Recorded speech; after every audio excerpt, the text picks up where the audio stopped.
પાઠ બીજો. દિલ્હી સલ્તનત. પ્રાચીન કાળથી જ દિલ્હી ભારતીય રાજનીતિના કેન્દ્રમાં રહ્યું છે. 12મી સદીમાં તોમર અને ચૌહાણ રાજપૂતોના સમયમાં દિલ્હી વેપાર વાણિજ્યનું એક મહત્વનું કેન્દ્ર હતું. 13મી સદીની શરૂઆતમાં દિલ્હી સલ્તનતની સ્થાપના થઈ.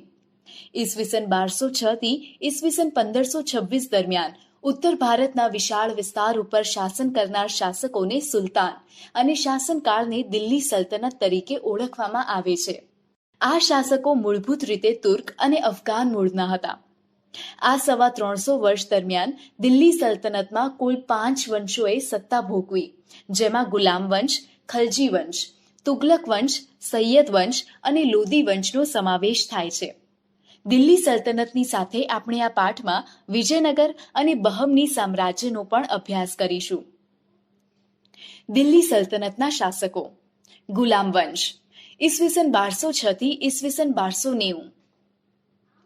ઈસવીસન 1192માં તરાઈના બીજા યુદ્ધમાં શિહાબુદ્દીન ઘોરીએ પૃથ્વીરાજ ચૌહાણની સામે નિર્ણાયક વિજય મેળવી દિલ્હીમાં સલ્તનતની સત્તાનો પાયો નાખ્યો.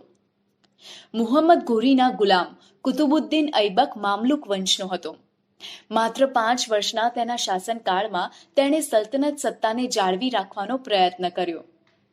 ઈસવીસન 1210માં પોલો રમતા ઘોડા પરથી પડી જવાના કારણે તેનું મૃત્યુ થયું. કુતુબુદ્દીન ઐબકના અવસાન બાદ તેનો ગુલામ અને જમાઈ ઇલ્તુત્મિશ ગાદીએ આવ્યો.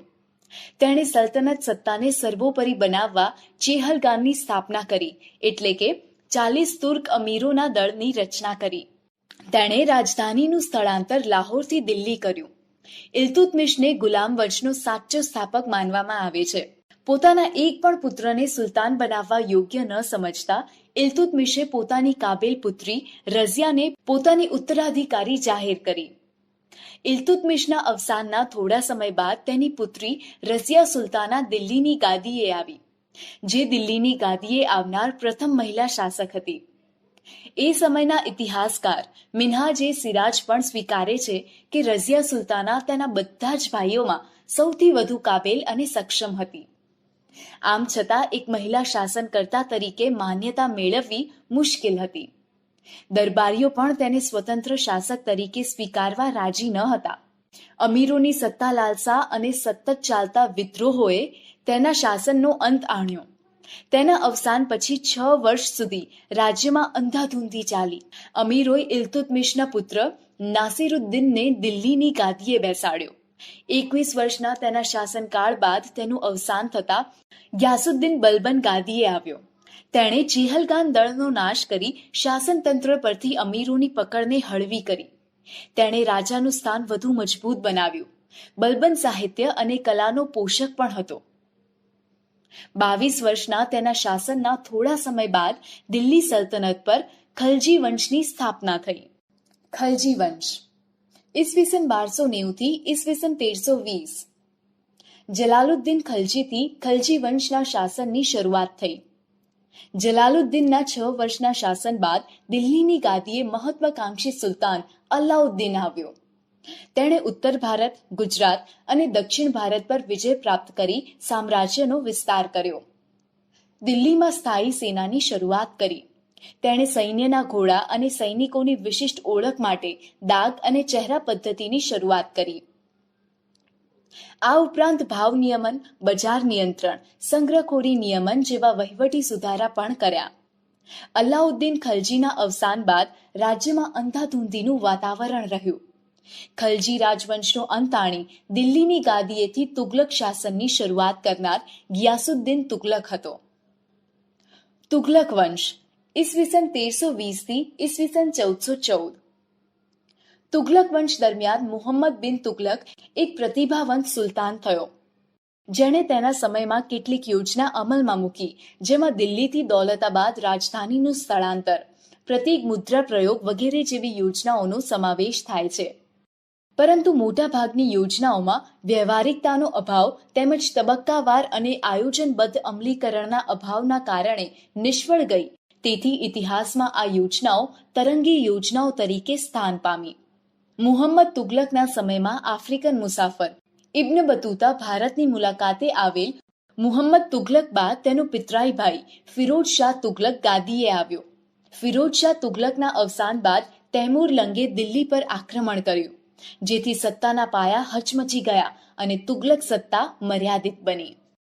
સૈયદ વંશ ઈસવીસન 1414 થી ઈસવીસન 1451 અને લોદી વંશ ઈસવીસન 1451 થી ઈસવીસન 1526. તુગલક વંશના શાસનના અંત બાદ ખિજ્ર ખાંએ સૈયદ વંશની સ્થાપના કરી. સૈયદ વંશ બાદ બહલોલ લોદીએ લોદી વંશની સ્થાપના કરી. બહલોલ લોદી સલ્તનતનો પ્રથમ અફઘાન શાસક હતો. લોદી વંશનો અંતિમ બાદશાહ ઇબ્રાહિમ લોદી હતો.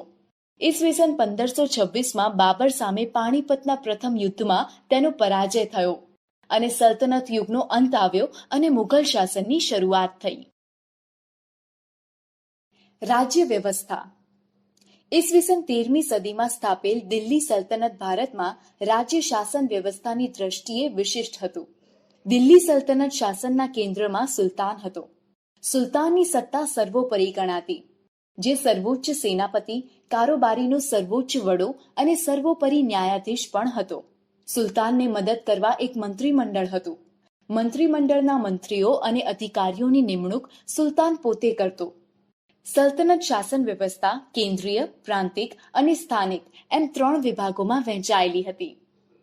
કેન્દ્રીય શાસન સુલતાન પછી મંત્રીમંડળ મુખ્ય હતું. સુલતાનનો પ્રધાનમંત્રી વજીર કહેવાતો, જે વહીવટી તંત્રનો વડો હતો. આ ઉપરાંત મંત્રીમંડળમાં સેના વિભાગ, પત્ર વ્યવહાર વિભાગ, ધર્મ વિભાગ, વિદેશ વિભાગ, ગુપ્તચર વિભાગ વગેરે વિભાગોનો સમાવેશ થતો. આમ થોડા ઘણા અંશે આધુનિક મંત્રીમંડળ જેવી વ્યવસ્થા તે સમયે જોવા મળે છે. પ્રાંતીય શાસન સલ્તનત કાળમાં પ્રાંતને જાગીરમાં વહેંચવામાં આવતું, જેને ઇક્તા કહેવામાં આવતું. ઇક્તાનો વડો ઇક્તેદાર કે મુક્તિ કહેવાતો, જે પ્રાંતની કારોબારી અને ન્યાયતંત્રનો વડો હતો. તેનું કાર્ય જમીન મહેસૂલ એકત્ર કરવાનું અને સુલતાનને જરૂર પડે ત્યારે લશ્કરી મદદ કરવાનું રહેતું. જો કે અલાઉદ્દીન ખલજી અને મુહમ્મદ તુગલકના સમયમાં કેન્દ્રીય સેનાને મહત્વ આપી ઇક્તેદારો પર નિયંત્રણ સ્થાપવામાં આવેલ. સ્થાનિક શાસન પ્રાંત પછીના એકમને જિલ્લા અને તાલુકામાં વહેંચવામાં આવતા, જેને અનુક્રમે શેખ અને પરગણા કહેવામાં આવતા. ગામનો વહીવટ મુખી કે મુકદ્દમ કરતો, તેને પરવારી કે કારકુન મદદ કરતા. કિલ્લા અને અન્ય બાંધકામ દિલ્હી સલ્તનતની સ્થાપનાથી ભારતમાં ભારતીય ઇસ્લામિક શૈલીના સ્થાપત્યોના નિર્માણની શરૂઆત થઈ. દિલ્હી સલ્તનત સમયગાળા દરમિયાન કિલ્લાઓ, મસ્જિદો, મકબરા, મકાનો, બગીચા, દરવાજા, મિનારાઓ વગેરે જેવી સ્થાપત્ય કલાની દ્રષ્ટિએ નોંધપાત્ર કૃતિઓ તૈયાર થઈ. કુતુબુદ્દીન ઐબકના સમયમાં દિલ્હીમાં કુવત ઉલ ઇસ્લામ નામની મસ્જિદનું નિર્માણ થયું. ઐબકે બંધાવેલ બીજી મહત્વની ઇમારત કુતુબ મિનાર છે. કુતુબુદ્દીનના સમયમાં તેનો એક જ માળ બાંધી શકાયો. તેના અવસાન બાદ બાકીનું કામ ઇલ્તુત્મિશે પૂર્ણ કરાવ્યું. ફિરોઝ શાહ તુગલક અને સિકંદર લોદીએ તેનો જીર્ણોદ્ધાર કરાવેલો. કુતુબુદ્દીન ઐબક નિર્મિત અન્ય એક ઇમારત ઢાઈ દિન કા ઝોપડા નામની મસ્જિદ, જે અજમેરમાં આવેલ છે. ઇલ્તુત્મિશના સમયમાં હૌજે શમ્મી, શમ્મી ઈદગાહ અને જુમ્મા મસ્જિદનો સમાવેશ થાય છે. ખલજી વંશ દરમિયાન અલાઉદ્દીન ખલજીએ બંધાવેલ અલાઈ દરવાજા નામનો પ્રવેશ દ્વાર, સીરી નામનો કિલ્લો અને સીરી નામનું નગર તથા હૌજે ખાસનો સમાવેશ થાય છે. તુગલક શાસન દરમિયાન તુગલકાબાદ, ફિરોઝાબાદ, હિસ્સાર, જૌનપુર, ફિરોઝપુર, ફતેહાબાદ વગેરે નગરો વસાવવામાં આવ્યા. આ સમયગાળા દરમિયાન દિલ્હીમાં અનેક કિલ્લાઓ, મસ્જિદો, તળાવો, મહેલો, સ્નાનાગારો, મકબરાઓ, પુલો, સરાઈઓ, બગીચાઓ વગેરેનું નિર્માણ થયું. સૈયદ અને લોદી વંશ દરમિયાન મકબરાઓ અને મસ્જિદનું નિર્માણ થયું, જેમાં બંદેખાનનો ગુંબજ, બડા ગુંબજ, મોઠની મસ્જિદ અને શિહાબુદ્દીનનો મકબરો મુખ્ય છે. વિજયનગર સામ્રાજ્ય ઈસવીસન 1206 થી ઈસવીસન 1290.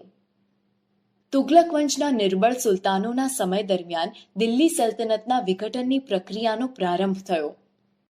સૈયદ વંશ અને લોદી વંશ દરમિયાન આ પ્રક્રિયા ઝડપી બની. તૈમૂરના આક્રમણના કારણે પણ સ્થિતિ વધુ વણસી હતી. આ બધી પરિસ્થિતિના કારણે ઉત્તર અને દક્ષિણ ભારતમાં અનેક પ્રદેશો સ્વતંત્ર થયા, જેમાં વિજયનગર, બહમની, માળવા, મેવાડ, બંગાળ, જૌનપુર વગેરેનો સમાવેશ થાય છે. અહીં આપણે વિજયનગર અને બહમની રાજ્ય વિશે થોડી વાત કરીશું. હરિહરાય અને બુક્કારાય નામના બે ભાઈઓએ તુંગભદ્રા નદીના કિનારે પોતાના રાજ્યની રાજધાની બનાવી વિજયનગર સામ્રાજ્યનો પાયો નાખ્યો. શરૂઆતમાં આ નગર તેમના ગુરુ સ્વામી વિદ્યારણ્યના નામ પરથી વિદ્યાનગર તરીકે ઓળખાયું. પાછળથી તેમના સમ્રાટોની લશ્કરી સફળતાના કારણે તે વિજયનગર તરીકે ઓળખ પામ્યું. હરિહરાય અને બુક્કારાય સંગમ વંશના રાજા હતા. વિજયનગર સામ્રાજ્યમાં સંગમ વંશ, સાલુવ વંશ, તુલુવ વંશ અને અરવિંદુ વંશે શાસન કર્યું. હરિહરાય પ્રથમ અને બુક્કારાયે નાના રાજ્યને સામ્રાજ્ય બનાવવામાં મહત્વનું યોગદાન આપ્યું. સાલુવ વંશનું શાસન 20 વર્ષ ચાલ્યું અને ત્યારબાદ તુલુવ વંશની સ્થાપના થઈ. તુલુવ વંશમાં કૃષ્ણદેવરાય જેવો શ્રેષ્ઠ શાસક થયો, જે માત્ર તુલુવ વંશનો જ નહીં, સમગ્ર વિજયનગર સામ્રાજ્યનો સર્વશ્રેષ્ઠ શાસક સાબિત થયો. એટલું જ નહીં, તેને ભારતના એક મહાન શાસક બનવાનું ગૌરવ પણ મળ્યું. તેણે શાસન દરમિયાન અનેક વિજયો હાંસલ કર્યા. કૃષ્ણદેવરાયનું મોટા ભાગનું જીવન યુદ્ધભૂમિ પર પસાર થવા છતાં તેણે વહીવટી તંત્રની ઉપેક્ષા કરી ન હતી. તેણે રાજ્યમાં તળાવો, નહેરો ખોદાવી ખેતીવાડીને સમૃદ્ધ કરી. કેટલાક અયોગ્ય વેરાઓ નાબૂદ કરી પ્રજાનો પ્રેમ મેળવ્યો. વિજયનગરની પાસે નાગલપુર નામનું નગર વસાવ્યું અને તેને અનેકવિધ ઇમારતો અને મંદિરોથી શણગાર્યું.